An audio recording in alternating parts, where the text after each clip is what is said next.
Truck 1, ambulance 1, medic 1, showing all units en route to Dispatch ambulance 7, Mary code 3 was on.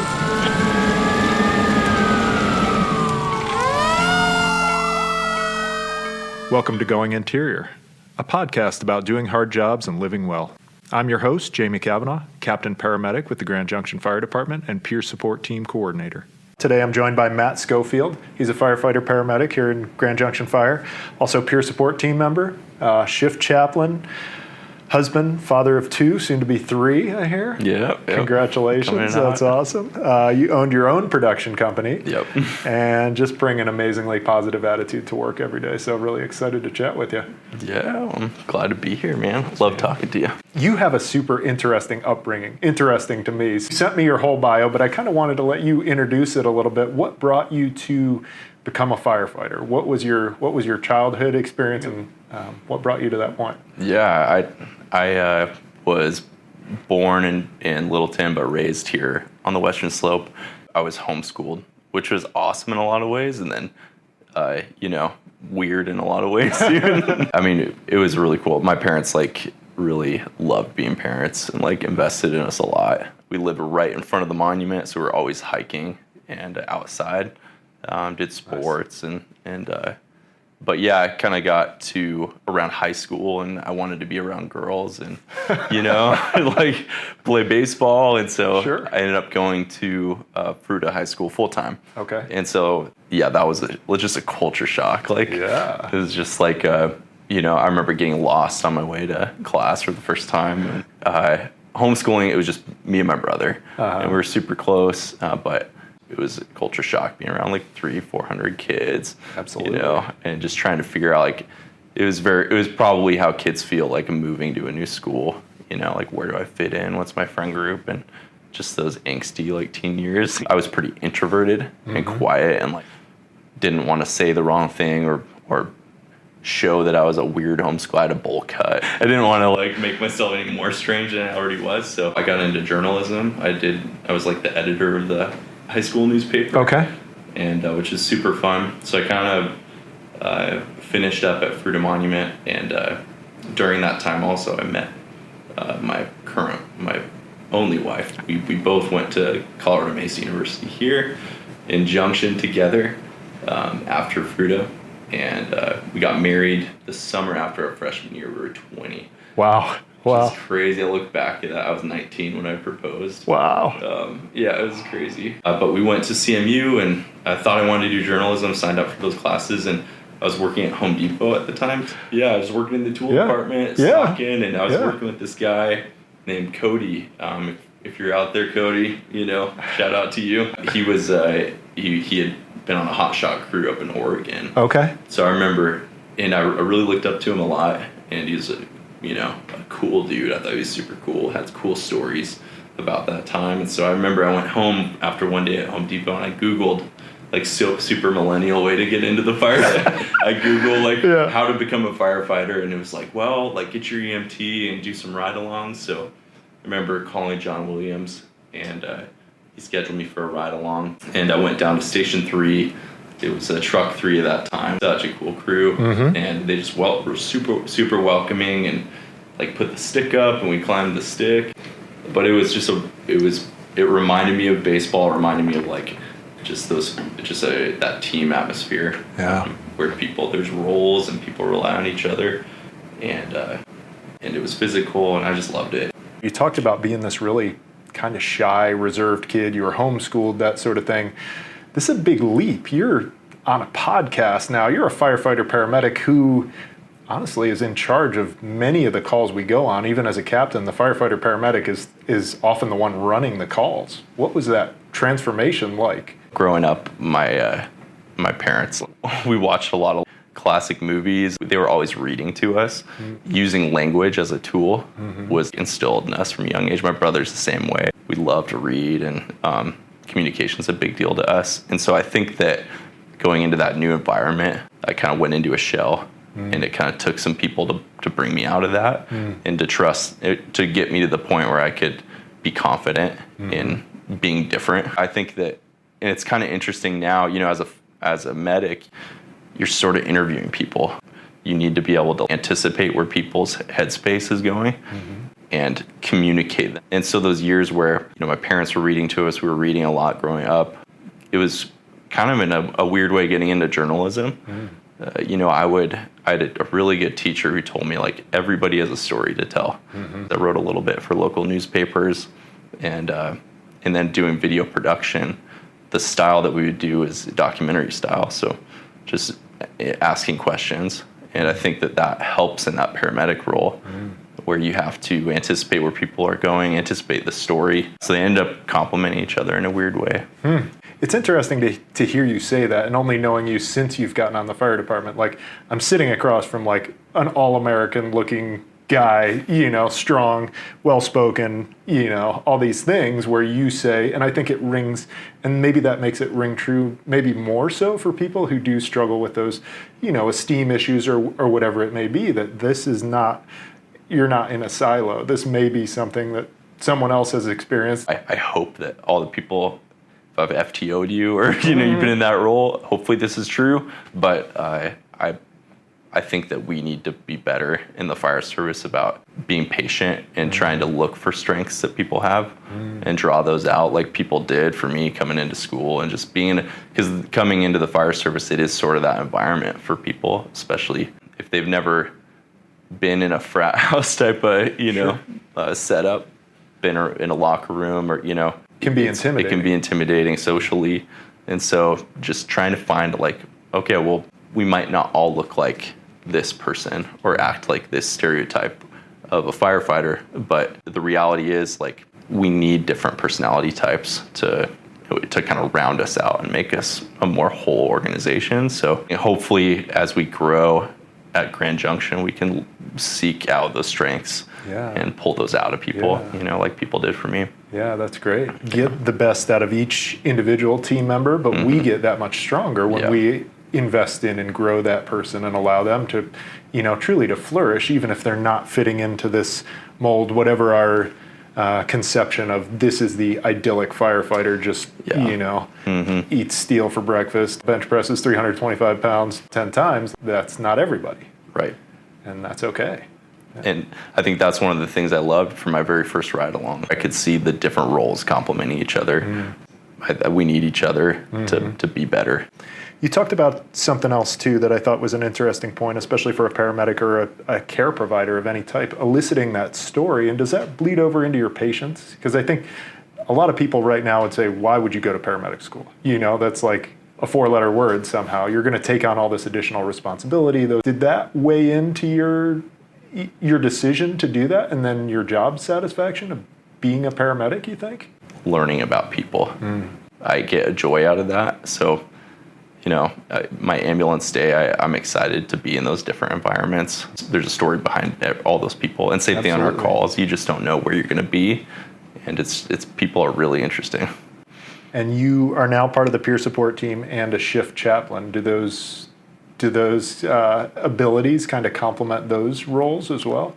I can't remember exactly when this happened, but I went through a process of like writing a personal mission statement. Okay. And it's probably around the time I became dad the first time, just trying to get my crap together and try to figure out what am I doing here and where am I leading my family. The thing that kept coming to my mind so far in my life that has brought me a lot of joy is like seeing people grow and develop. I've gotten the chance to do that.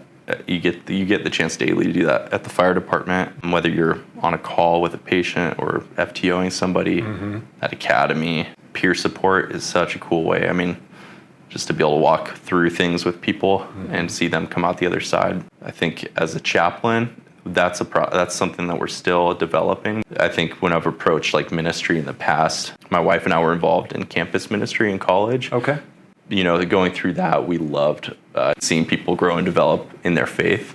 We've been married coming on 10 years, and that's been a consistent thing in our house. Is like our dinner table is a place where we try to consistently have people over that have different views. We want to be a place where people can have kind of raw conversations and grow and develop that way.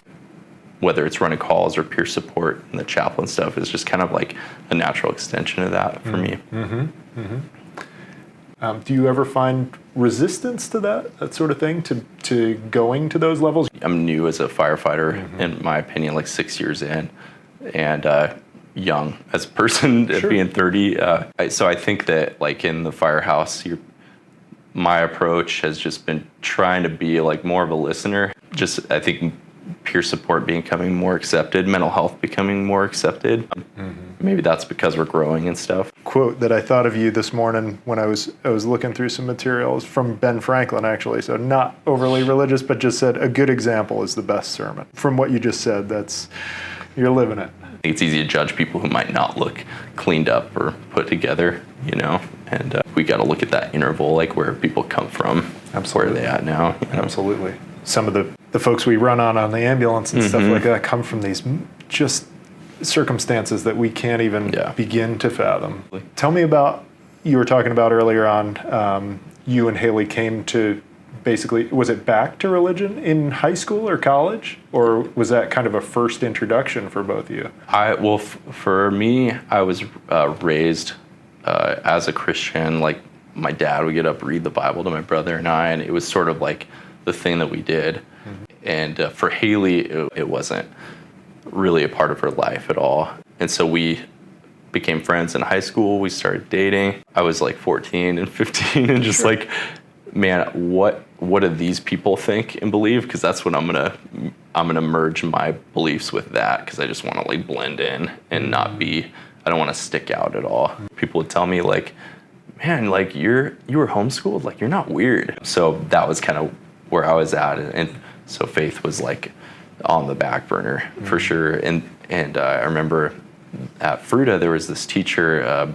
Students were having like a Bible study in his room at lunchtime, like once a week. Sometimes he would like talk if he could only do it if the students asked him to do it legally, Sure. So I remember just kind of like wandering in at lunch one time, and he was talking about Jesus's character and how Jesus he was kind of demonstrated how like Jesus was a man of integrity, and defined like integrity meant being the same person in every room that you're in, being the same person at school that you are in church on Sunday, with your parents that you are in class. I was like, that was not me. And it wasn't like I was wrapped up in like bad stuff, gnarly stuff, street drugs. I wasn't doing, but it was like in my heart, I knew like, that's not where I'm at. And it felt just kind of, that feeling of just like dissonance, like is not right. And then in college, we became a part of InterVarsity Christian Fellowship, which is a campus ministry.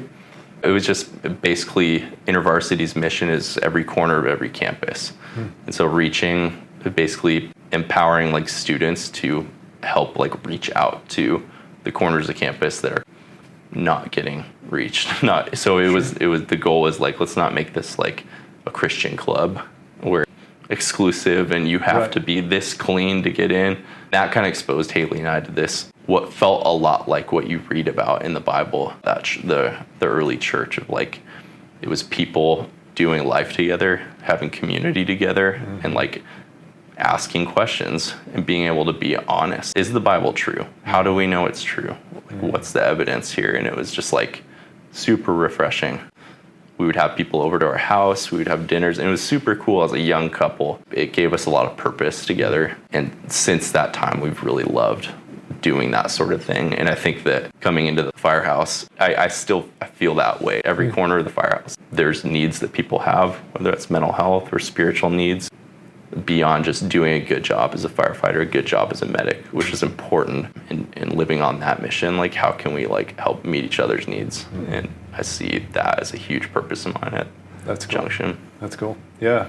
And I love what you said. This isn't some exclusive, we're in this in-group, you're not in this in-group, and just knowing that we're all doing what we can in life. You have this principled approach and this religion that is really beneficial for you, and you're still providing that assistance to folks that may never be a thing for them, and that's, for sure. That's okay. Yeah. One book we were talking about earlier, a group of books is just like Stoic philosophy, also talking about that level of virtue, because that like you were saying, you felt that discord in yourself, right? Mm-hmm. And maybe somebody who doesn't read the Bible, that may not be the way it sinks in, or they have, and that just didn't work for them when it comes to that virtue component and just living a good life that helps you feel better inside. Mm-hmm. What I had gotten backwards is that I felt like, I think I had gotten to this place as a young person that I felt like God was just another adult type of figure, another kind of a tough manager, like somebody who had these expectations and I wasn't meeting them. Life was under that was boring and difficult versus how I wanted to live. One of my favorite passages in the Bible is John 15, and it's this picture that Jesus talks about of like the vine and the branches. He is the vine and we're a branch off that vine, and when we're like connected to him, we can have fruit that comes out of us. I love that picture because what I found is God is not a hard manager. He's not, I think when we respond to a lot of the things that Jesus says, there's actually a life there and an opportunity to like thrive. I like to bring all these different fields together, and it struck me there's this quote that might be kind of seen from a military aspect, but that discipline leads to freedom or something like that. Right. It's a similar idea, but this is also, for you, this is something beyond, obviously beyond just these concepts and that sort of thing. It is this deeper connection, right? For sure. Tell me about the exciting parts of the job. Stressful, but exciting. First due fire, super sick call. Like you want to be, basically you're signing up to be in charge of these stressful scenes. When I think of some of the calls that have had that, there's like that feel of a legit call where you're like, okay, this is, your training needs to click in. I was thankful for Academy and for the reps that we got on cars in Academy and in training, because it grabbed the spreaders. I was on Rescue 1 that day, or Truck 1, and got on Rescue 1. And we rolled up and there was a female patient pinned. And it was kind of a personal call for me because, mom and kids, and they were driving in the same car that my wife drives. And just shopping, doing school, back to school shopping. But I was thankful for training because it was just one of those, we need to roll the dash. That's what we need to do. It's a task that needs to get done. There's no like emotions about it. It's just, and it's one of those things that's what you do in your practice for Auto X. So I just clicked in and it was super smooth. The guys I was with did a great job, and like time was of the essence. And so we were able to be really smooth. I've felt that, I think that clicks in on like your first due. I remember my first hot residential structure fire that, pulled the line, forced the door, couldn't see anything. I just remember that feeling of your training clicks in. And I think that whole you rise, or you sink to the level you're training is an old adage, but it's 100% true. Like, and so I think that it's become important to me at the station level to try to continue to train and further that so that I'm not sinking very far, hopefully, to that training level. But thankful for those reps. That feeling that when everything goes right, it does feel really good to be able to provide those things. You're on the peer support team, chaplaincy now. I'm sure you've encountered folks that are struggling with some of the stuff we deal with. What resources do you turn them to? Yeah, that's a good question. It's a question that I have for myself sometimes. Like, gosh, what do I say? Being a dad has helped me sometimes with those conversations. I've had some conversations with people after calls or a lot of times going through personal stuff and trying to work while they're going through that and deal with both things. Kind of a cliche, but just listening. And it's super hard to just listen sometimes and feel like you're not bringing anything else of value. It feels like I should be offering, or I need to be doing something more active. But man, just like sitting with them and sitting in it. And in marriage, early on, somebody told me sometimes you don't need to fix the problem, you just need to listen. It's crazy how easy it is to slip into that mode of trying to solve the problem and fix people. And it's true in marriage, it's true with peer support and the people we work with. man, sometimes what people need is just somebody to be there and to know they're not alone walking through that, even if you don't have the right answer and don't have a solution. We, as paramedics, firefighters, we are trained to fix stuff. That's what we do, right? And then to completely shift that role to being a listener, to just supporting somebody. That can be our role on calls sometimes, though, too, right? There's only so much we can do sometimes. For sure. On a call, you're trying to weed through information, what's important, what's not important, with medical history, and you come home with the kids and with Haley, and that's not how you build a relationship. Right. You don't sort out like the key information and then just stop listening, as much as like probably I'd still do that. And I think that there's a come down time from my shift where I need to reset that a little bit in myself. You can't build a relationship sorting facts out that. So I think realizing that in our job is a huge win. I think that's a first step in having better relationships outside of work. Nice. Tell me about your daily routine a little bit then. You're getting off, you work an ambulance often, you work at busy stations. Tell me about what that feels like to go home. We'll start there. From going home tired, are there things throughout your day that help you show up in the way you want to show up? First for your family on 4-day. How do you do that? I will try to start the day either in prayer or reading, maybe journaling, something that's set my focus above the daily anxiety and trying to get my brain off of that crazy anxiety wheel of just what's the to-do list today. Absolutely. So I think that's helpful, and ideally coming off shift that happens, kind of breaking that, okay, I'm done at shift. I'm done with needing to have that brain on. Maybe coming home, I have about a 20-minute drive to my house in Fruta, so that's a really good break that I have to have because it's drive time. And then getting home, I've been listening to a really good parenting podcast by Dr. Meg Meeker. She was talking about on there how important it is when you first walk in the room, your kids look at your face and they look at you and they react to how you are approaching them. Interesting. And so I've been thinking about not just with kids, but when I come into my house, what am I bringing in kind of as a vibe, as a, whatever you want to call it, and they reflect that. And so I think just trying to be really intentional with that, coming home and then just engaging with them. I miss them. I miss my family, so I kind of, somebody told me when Haley and I were dating, you should always run home. There's a lot of guys who struggle with not wanting to run home and they want to leave shift and that's fine. I'm not saying there's anything wrong with hobbies or anything like that. Those are all healthy and have a place, but a part of us should really want to be with our family and feel this kind of angst at the end of 48 hours, man, that was a long time, I need to get home. I just try to engage with the kids. I've really enjoyed it. In the morning we do, in the preschool years, we've done school together. So I'll get out their little picture Bible and we'll start with that. We'll pray together for the day and I'll do a pop quiz where I'm what's your name? What's mom's phone number? Just they love it. It's a pop quiz. What's our address? And they think it's hilarious. And then just a little school. That just kind of starts things off.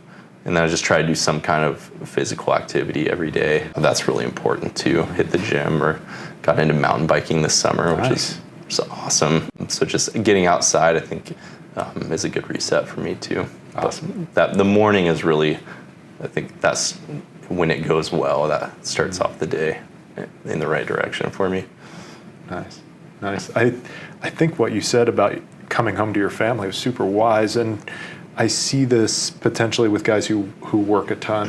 We can potentially have this separation. We're gone for 2 whole days. If you turn that into 3 or 4 or 5 days, you're no longer connected with that core of your family. You're just an observer kind of along for the ride, and I've been there, so I do know that the more I come in and try to be, part of the team, hang out with my daughter, right away, reconnect, do those things, the more I want to be there. It's just this perpetual cycle, versus I wasn't there for a while. It's really hard. I don't really know what's going on. I'm kind of an impediment at home. And I really need to decide before I get home, where am I going to be at and how do I reconnect? That's a good point. Yeah, turning into a cycle, and then you probably have less confidence as a dad, and so then you don't really want to be there as much, or don't want to try to engage because you don't know what's going on. Yeah, it can be super challenging. You bring a positive attitude to work, it seems like. You maybe bring some of those same things. What's a work day look like for you? What are those intentional components that you try to line up to have your best day? We say at our house, like, the tanks are full. Like, my hiking tank is full, or my, love tank is full, whatever. But if those tanks are, like, full at home, I feel like I'm, like, excited to go to work because I'm supported by my wife. My kids support it, so I'm not stealing from them. Right. So I feel like just ready to go. That's cool. I think that's a huge part of it, and I think just showing up. I've been really thankful for we have some awesome people at Junction who work and do this job at a really high level, and so I've had good mentors and coworkers who have shown me a good routine and how to have this job and do this job in a sustainable way. Not a sprint, but not a lazy marathon. Sure.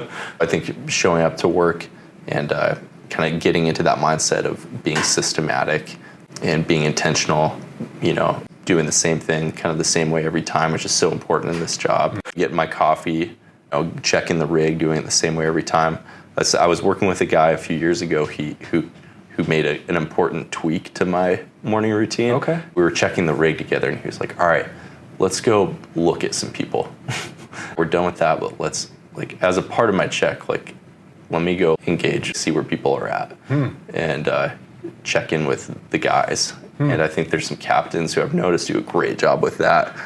Check the truck, they go and check on the guys, and I've seen guys be intentional about that, to just incorporate it with your routine. I think it kind of tells yourself, I'm here for that rig and everything that rig does. Also, there's 7 dudes here who I can also make an impact on and can impact my life. So absolutely, it's a huge factor that I think we overlook. Very cool. Got this quote, Thomas Merton: happiness is not a matter of intensity, but of balance, order, rhythm, and harmony. That's really good. Sleep can be a challenging thing, especially on our schedules. You got another kid coming. Yep. You have 2 relatively young kids already. How do you balance that? I think the hardest thing, because a lot of times, especially getting into the job and being newer, I felt like, well, all right, sleep deprivation is what I signed up for, and that's part of the job, which is probably a lot healthier view. I've gone through waves where I get frustrated, honestly, because people, you're on a call for an earache at 3 a.m, especially if it's that second day of the 48, where I start to feel like you are robbing me of alertness with my family. Sure. You start to take it personally. Something I've had to pray about, and I still, call by call, need to kind of lay that down and get back to that point of just saying, this is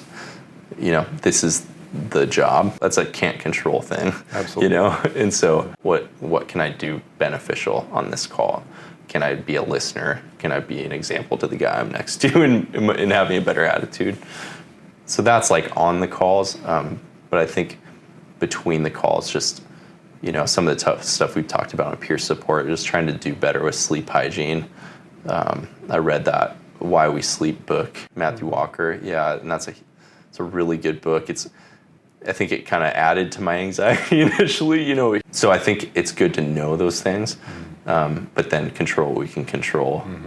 There's a lot we can control. I need to do a better job at the screen time, in bed, not watching YouTube, not training my brain that's a place where YouTube happens versus where sleep happens. Caffeine abuse is a big one in the fire service. Absolutely.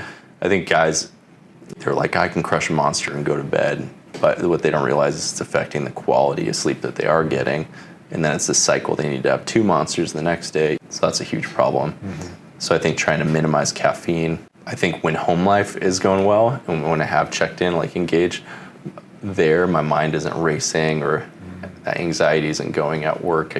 You tend to fall asleep faster. So it's kind of a lot of those things that we can control, trying to do those better. Jamie, our counselor, adds an interesting component to that of just talking about the potentially negative thoughts around sleep that we might have, and how even counseling can help that stuff. So for people that are really struggling with it, that cognitive behavioral therapy for insomnia, she talks about these negative sleep thoughts that can come in. And you're right, that book, the initial bit is like, oh, this could give you cancer, it could give you Alzheimer's, it can da-da-da-da-da. You know, this laundry list of like, wow, this is really bad for you. And he's trying to hook you in to say, prioritize this, you know, in your life. When you get off work, if you can't control how many calls you run, you got to spend some time with the family. Also, hopefully, there's a time throughout the day you can take a nap, and he could help you dial that in. And also, don't binge watch Netflix until 2 o'clock in the morning the night after you get off shift. Just prioritize. This is good for me. Yep. I know at this point in my life, I am going to be awake some. That is part of the thing.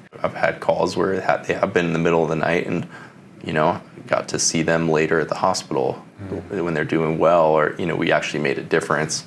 And I think holding on to those, like that'll help you get through. It might help you get through some of the calls that might not be such high acuity.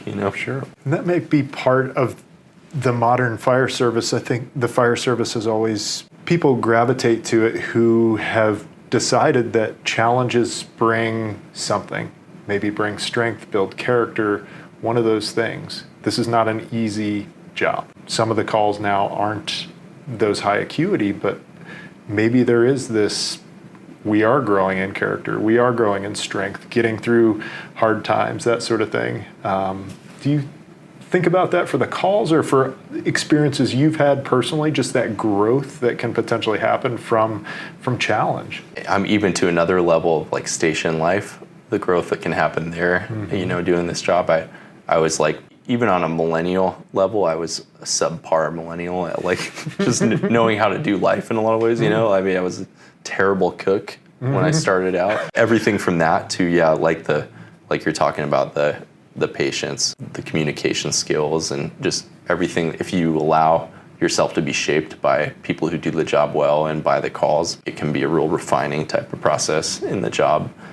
Or you can just get more and more disgruntled and angry. You kind of tend to go one of two ways: either be refined or be burned out. And it's pretty hard to do this job long term. Have you had moments that you felt were like lows in your career or life, where you just weren't the person you wanted to be at that moment, or that you were really struggling with that and needed to recalibrate? Or do you feel like it's just been minor adjustments? I feel like, especially starting out the first few years, it was really, I won't say when I started public school sort of feeling, but just, it's overwhelming. I remember that feeling coming online, the knowing how to cook stuff. You're learning all these skills besides just how to fight fires. Sure. Which was, and there's guys who, they know a lot more than I do coming on. I think you kind of find your groove where you can, it's important for guys like find their groove, where can I add value and be an asset. Maybe it's not here, but maybe it's over there. So I think that was kind of a little roller coaster for me coming on. Man, I feel terrible about myself. I feel like such a liability. Oh, okay, well, here's where I can add value. I'm going to work hard. I'm going to train. I'm going to put on trainings and mess it up. The floater life, I think was hard on the job. Like you're not really connected to a captain or to a crew. You need to kind of have an inner plan of an inner level of excellence that you are going to strive to do, and no matter where you go. And I think that was an important time for me too, but had some discouraging moments too, where just lonely, Haley had some health issues come up, and I think that affected me at work too. Just didn't feel like, I wasn't like, hey guys, let's train on throwing ladders. It was just like, let's just get through the shift, and not exactly bringing my passion to work, Right. But just thrown off a little bit. Yeah, for sure. And I remember that feeling, and I remember my buddy Keith asking me, something's wrong today. And really appreciated that. I think it's important for us to be looking for that in people, just calling that out, hey, something's off, what's going on, Because none of us are going to open up necessarily and come forward a lot of times. We're just going to get through the shift and kind of bear down. But I think that can give you a lot of grace and understanding for other folks, that we're not always all going to be at a 10 every single day. And that's okay. What you were saying reminded me of my first year of ski patrolling too. It was this really tight-knit group. I was the only new person that year. Similar job where they needed to trust each other. They're going out on these bombing missions and stuff like that to control avalanches. They're like a small family type organization. I just didn't necessarily feel part of it. There was also this kind of testing period that I had to go through, for lack of a better word. They wanted to make sure I was in it for the right reasons and that I was going to be able to do the job at a high level. And I feel like I really didn't connect, and I really felt like that was a challenge for the first year. But after that, growing closer to those folks and getting through that period, it did feel like that to me too. Yeah, I think coming out on the other side of that, I get it. I get that process. It's hard, now being here 6 years, new guys coming on, and you kind of want them to mess up a little bit and figure it out, because that's really the only way to get to point B for them. You got to run the calls. It's hard for me to explain it to them. Sure. It's you just got to see it. You got to do it. But yeah, it's hard getting over that. It's hard being an outsider. Yeah. Well, it's nice to, I think, share this from you, somebody who is well into their career at this point, and to know maybe we don't have to do that either and make people feel so alienated, like they're sticking out like a sore thumb. They already feel like that. We don't need to contribute to that at all, potentially. And we do want them to be a productive member. They've already gone through 20 weeks at the Fire Academy. Believe me, it's not easy. They come out, they do need connection, and a lot of them, they may have other things going on. We've had some people with some tremendous stories that are still able to finish the Fire Academy and go online. They need that crew, and they need to be a functional part of the team. Any other projects or areas of focus you have in the job that are inspiring you right now? We did hazmat. Yeah. Tech school last year together, and Yep. I think that I've really enjoyed that. That was a fun class. I never thought of myself as a science person when I was younger, but man, it's been fun to, at the station level, we've been pulling up hazmat calls that are happening around the country and just talking through what we would do. It's kind of opened up a new side of the fire world to me. Nice. It's been really fun. Very cool. Yeah. You're learning from people that have such passion in those areas. You can get around somebody who's just that is their jam and they're really good at it. It's so fun to soak that up, expand your mind, and just, capture some of their passion is a cool thing. Yeah. Yeah, it is. I remember a journalism class I did have a long, long time ago. A journalist came in as a guest speaker, and somebody asked him, how do you get better, or how can you prepare for a job in that field? And they were just learn about everything. Make your, it's good to have a little bit of knowledge in everything. We go into so many different, such a large variety of environments and call types that I love learning, and it's fun when they're really passionate, Yeah, absolutely. Do you have goals in the next 5-10 years, or today, tomorrow? What's your time frame? Right. I think right now, I really want to basically see spiritual needs and mental health needs met at the department. It's kind of a nebulous goal, but that's I think as far as priorities go, that's a big purpose of why I show up every day. Besides just enjoying the job, as far as a bigger scope professionally for me, I'm going through this mentorship right now. I'd like to upgrade for a while. I enjoy the medicine too. Right now I'm a safety and medical officer upgrade. So I'm going to be able to kind of upgrade into both of those roles. And I enjoy doing that because I feel like I can come back to my level as a firefighter and paramedic and be better, having had more reps on critical calls. So I'm really looking forward to that stage, just hopefully coming back to my station, upgrading when I can, and giving back, continue to FTO. Nice. So, I'm really looking forward to that. Nice. Well, we're lucky to have you doing it, that's for sure. Yeah, it's been fun. Let's close out with our final 5. Tell me about a mentor that you've had, that you haven't mentioned. It'd be hard for me to talk about this job and not talk about Basil. He's very quiet, and you ask him how his 4-day was, he says, "Good, you." And that's all you're gonna get. Yeah. Very mysterious man. But my friend Keith and I were lucky enough to work with Basil a lot when we first started out. Basil is just kind of a machine. It was the reason that I really got excited about being a paramedic was, among other people. I mean, on Black Crew, I felt like an all-star cast of paramedics. It was awesome working with you guys. And getting to work down at Station 1 with Basil, it was, I could just watch him and kind of watch his daily routine. And it was just something I could fall into and be like, man, he operates at a high level. I'm just going to do that. I'm going to try that. And basically I just kind of tried to copy what he was doing and keep up, and that's kind of still what I do. Basil, he doesn't talk about what he's going to do. He just does it.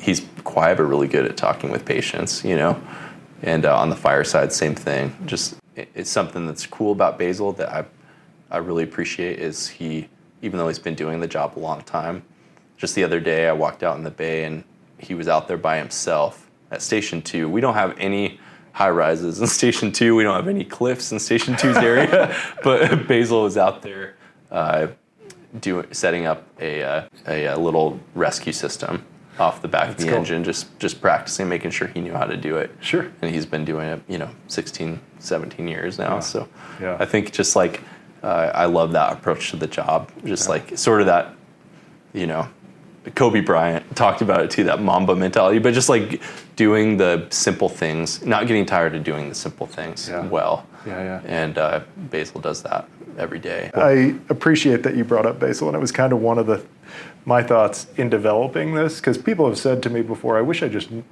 we could clone that guy or knew what makes him tick to stay at Station 2 year in, year out. Most of us run away screaming after a year or two, It's challenging to balance that, to balance life, and to see somebody do it really well, and to be the paramedic.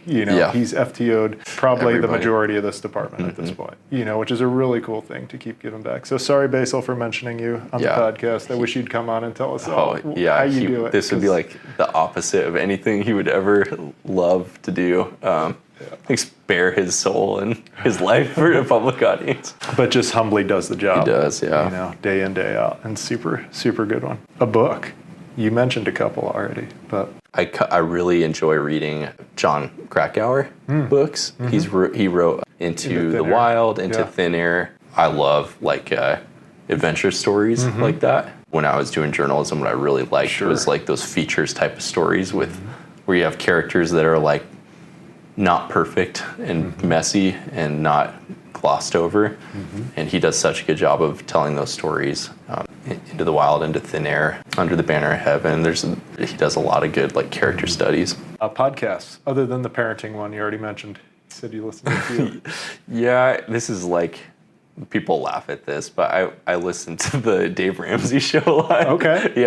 I like personal finance quite a bit, so I kind of nerd out over that. I listen to Revisionist History quite a bit. It's a Malcolm Gladwell podcast, but he's a journalist too, and he's just kind of all over the map, but those are two that I go to quite a bit. I know the physical component's a big one for you. What's a fun way to work out or get physical activity? This year I picked up mountain biking, which has been super fun. My brother has a gravel bike, so he always wants to do these long like cross-country rides, so joining him on that has been fun. But it's been really cool like incorporating the kids, hike up the monument or something like that near our house. So I think just like I enjoy the gym stuff and sort of that CrossFit style, but I think getting outside is important too. You can't not do that in Western Colorado. Last one, I'm going to change up a little bit for you since we talked about it a lot already. How can prayer be useful? How I understand, like reading the Bible and learning about God, like he doesn't just want to hear like a polished, like prepared speech of a prayer. You read about like David and in the Psalms.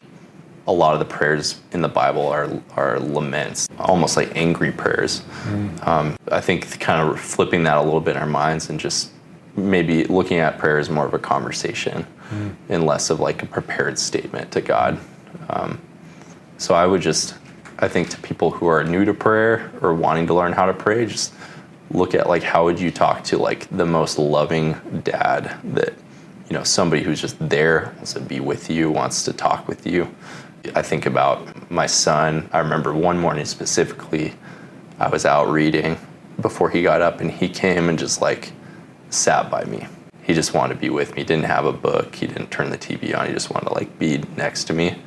I think that that's how you see prayer in the Bible, and how when I've really loved prayer is like just being with God. Mm-hmm. And sometimes that's like shouting and confused, and sometimes it's full of love and adoration. And I think that, but it's better to have that running conversation than just to pick and choose the moments you feel good about yourself to come to him. I think prayer is more of like an open dialogue than that, you know? So that's not a great straight definition, but I think that's how I see it.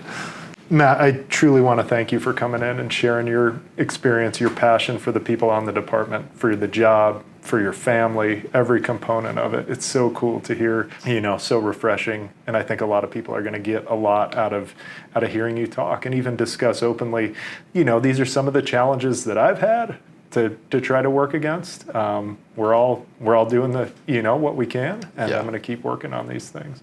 Well, I appreciate you and everybody. So many good people on our department. It's exciting. Yeah, absolutely. So if you don't want to hear how Matt's going to close this one out in prayer, feel free to fast forward. But if you would do me the honor. Yeah. Let's do it. Let's pray. Right. Lord God, we thank you so much for this day. I thank you that you're in control, that you're good, Lord, that you love us. Thank you so much for the opportunity to do a job that matters, where we can impact people's lives in a practical way and show them love, and where we can work together as a team and just work in a beautiful place like Colorado. You've really blessed us. Show us ways to give back, bring along opportunities for us to do that, and for us to be a blessing to our patients, to each other, and to this community. We just pray all these things in Jesus' name. Amen. Amen. Thanks, brother. Thanks. Thanks for joining us on Going Interior. I hope the ideas shared here help you to adapt to the challenges of your life and career. Please share and like this episode if you find it useful. It's been produced by Dirk Klingman and Ellis Thompson of the Grand Junction Fire Department, with special thanks to 970 West Studio for sharing their space, equipment, and expertise. Take care, and please join us again next week.